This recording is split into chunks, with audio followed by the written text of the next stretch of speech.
Hey everybody, welcome to another episode of the For Profit Blogging Videocast with our very professional logo here. And I'm back. I'm Joe Saul-Sehy from Stacking Benjamins. And with me is the very talented Kathleen Selmans, also from Stacking Benjamins. Hello. So you and I have been having this conversation, and we decided we'd just record it. Right? We might as well record it because we're having this conversation, and it's about working with brands because things have morphed so much for you and I over the time that we've been blogging and podcasting when it comes to working with brands. So I don't know, where do we want to make our entry point here with our new friends that just tuned in? Well, we haven't talked about monetization in a really long time, and that's a shame because this is for-profit blogging. I want to know at what point did you start making money on your blog or on the podcast? Are we making money? When does that start? That would we are making money. Oh, thank God. No. Within, you know what it seems like? It seems like most people know when you've been around for 6 months, because it was about the 6 months mark that all of a sudden some of these advertising firms started approaching me. The lowball people started approaching me about actually putting stuff up on, at the time, the Free Financial Advisor website. How was it for you? Yeah, it was probably about 6 months. I was hoping to get in on that $30,000 a month wave before Google came out with the penguin and the panda and whatever that shut down all that. And I never did. No, never did that. Yeah, that not me either, unfortunately. But then again, I didn't get shut down, so that's true. That's true. Positive part. But I think the tough thing is, I mean, let's talk about first of all what to charge, because I think that, which is the conversation I said we weren't going to have. I go right there. I remember not knowing what to charge when I first started out. I mean, not having any idea. And I think what really helped me was reaching out to friends and saying, what do you charge? What do you charge? Now, collectively, we could have all been wrong, but I think that as my friends started charging more, we started kind of feeling out advertisers and what we could actually charge. Then we all started charging more. Right. Yeah. But now it isn't so much about what to charge. It's more for me about being creative and about finding ways to take companies that I like and companies I like working with, and finding out how to integrate what we do with them in a way that's more natural, that's more fun for our readers and for our listeners. I know that we've changed on the podcast for SoFi and Magnify Money for our advertisers. We've changed the way that we do the spots to be more educational, I guess. So it's not just a, hey, go to Magnify Money, or hey, go to SoFi. It's more of a, here's exactly who needs to go to them, who doesn't need to go to them, and what to expect when you interface with this type of company. Yeah, and I think that's a good point. When we first started in the early days, we were approached by really, really, really sketchy companies, and all they wanted was real estate on our blogs. And so they would give you $50 or $75, and you would put a link in an old post, and that would be that. It could stay up for a year, and you'd take it down. But that has always felt shady.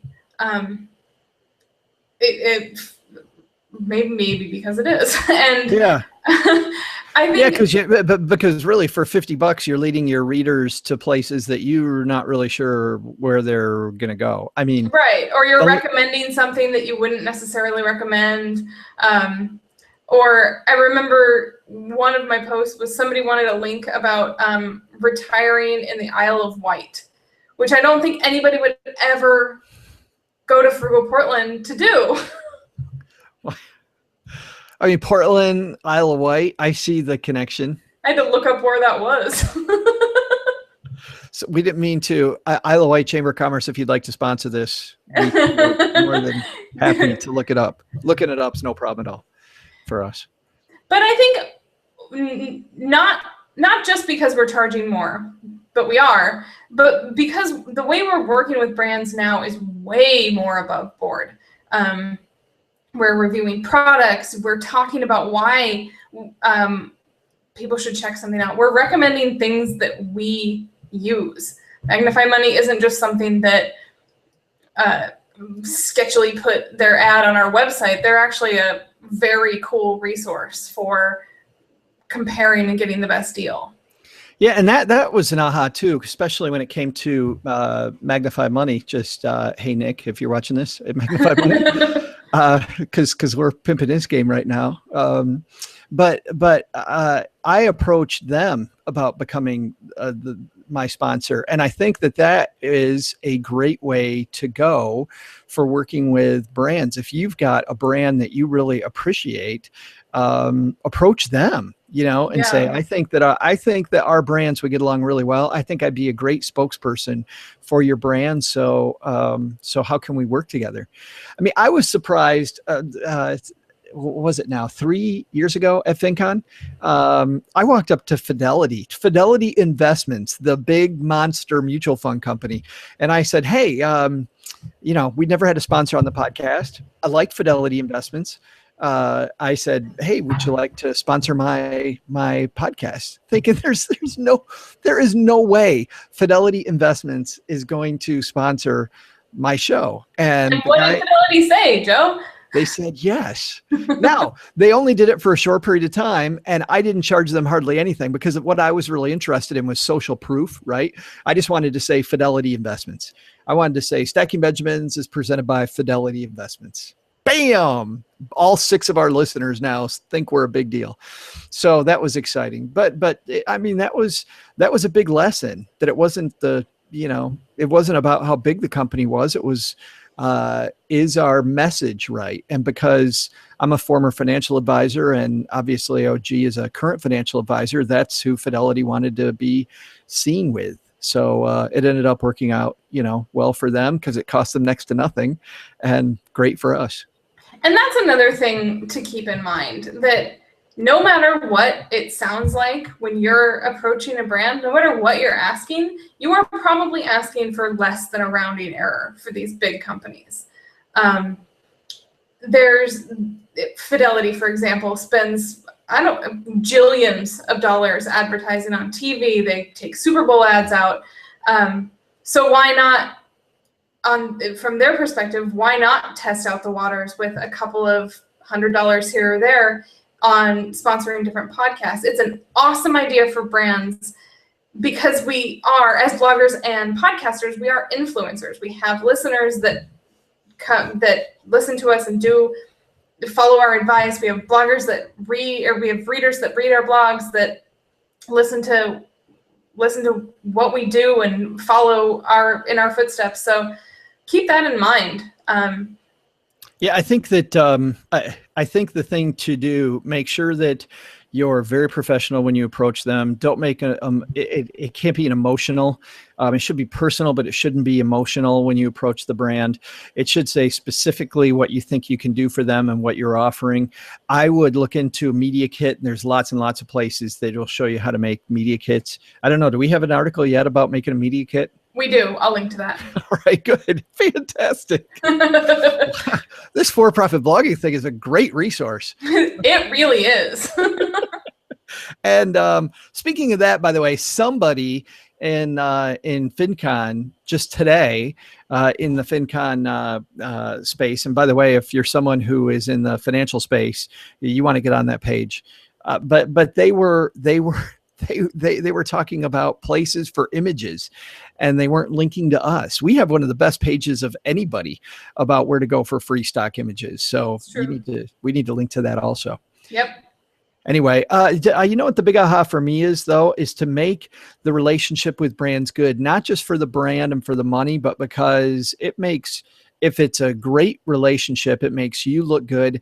And also, if you're profitable, you'll continue doing what you're doing. I mean, I know there's a lot of people out there that don't specifically have making money, right, as the reason that they do what they do. I don't think we attract those people to for-profit blogging, but just with our name. Call me crazy. But I think that, I've seen so many bloggers and podcasters that have said, yeah, I'm just doing this for fun. Well, the fun lasts about 6 months and then you wash away because there's no, you're on to the next thing that doesn't pay. So make it pay just to make, even if it's a hobby, to keep you going. Yeah, I agree. Even if it's buying you Thai food once a month, it's awesome. It's a hobby that buys you Thai food. That's right. Or spam. No spam. No spam on for-profit blogging. Who asked me? Not that kind of spam. Somebody yesterday, Len Penzo asked me if I've ever eaten spam. Have you ever eaten spam? Yes. Is it any good? No. I've never had it. Think about meat flavored sponge. He said that sounds kind of good. If I'm gonna have sponge, I'd rather have it meat flavored. Right. So if you've ever eaten a piece of bologna and thought, you know what, this is good, but it needs to be gushier. That's what spam is. Now I got it. Yeah. This video is also not sponsored by spam. I know. And this video is officially off the rails. If you're looking for more great help with your blog, head to forprofitblogging.com, subscribe to this channel, and the next one will automatically come to you. The next time Kathleen and I are having a discussion, we decide to film it like we did today. So thanks, we'll see everybody. See you next week. See everybody next time. Let me put the thing back up. Oh, yeah. Yes.